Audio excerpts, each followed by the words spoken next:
Hello guys, what's up? So for today's video ako nga po ay nagbabalik sa inyong harapan. And isa naman nga pong makapulang araw ang aking pagbati sa inyong lahat. Dahil ngayon nga po ay panibago naman pong aral or lesson ng anyong matutunan sa akin. And pagpasensyahan nyo na nga po yung boses ko dahil nga po meron po tayong ubo at sipon po ngayon. Kaya nga guys, iba yung aking boses ngayon and sana ay naiintindihan nyo. For today's video nga ay narito ang 5 tips para maiwasan or mabawasan ang stress. So, alam din naman po natin ng stress po ngayon na isa rin po sa mga dangerous na nakakamatay na din yung stress ngayon. And marami na din po ngayong record na nagiging stress. So, our tip number 1 ay maglaan ng oras para sa sarili. So, minsan kahit mahalaga ay mahalaga pa rin ang me time. Ano ang me time? Ito ay ang katulad na kahit may ginagawa ka ay mag-relax ka muna saglit.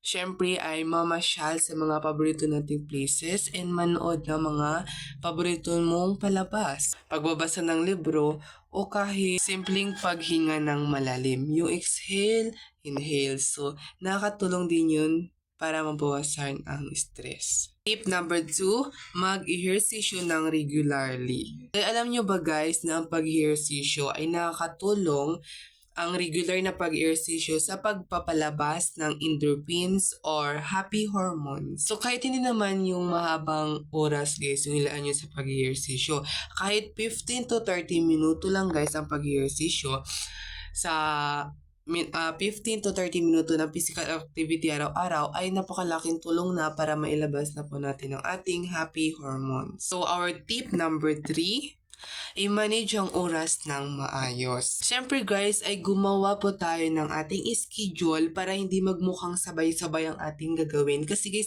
the more na marami tayong nakikitang kailangan pa at dapat pa nating gawin, ay talagang the more tayong ma-stress. So, kailangan po natin gumawa ng schedule para po yung mga bagay ay hindi po natin mapagsabay-sabay na gawin. Or, sa pamamagitan ng schedule na ito ay unahin po natin yung mga pinaka-importante at pinaka-importanting bagay, yung mga kailangan na po talaga. At syempre, maglaan din ng oras para sa pahinga. So, nakasalihan guys sa schedule. Our tip number 4, makipag-communicate. So, ang pakipag-communication guys ay napakahalaga para malimutan natin yung ating mga problems. Huwag po natin tong sarilihin at huwag pong ikaw lang yung basta yun. Kasi guys, huwag na huwag ka tayong mahiya magbagi ng ating mga problema sa ating pamilya, kaibigan, or kamag-anak, no? Kasi guys, alam niyo ba guys, yung pagbahagi guys ng ating mga problem ay nakakatulong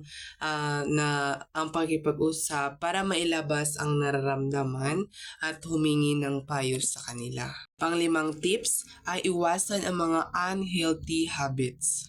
Yes, katulad guys yung pagkakain ng mga junk food, so iwasan po din natin ito. So, pimili tayo ng mga mas healthy na alternatibo tulad ng tubig at masustansyang pagkain. So, sa pamagitan ito, ay nakakatulong din na para maging fresh ang ating utak.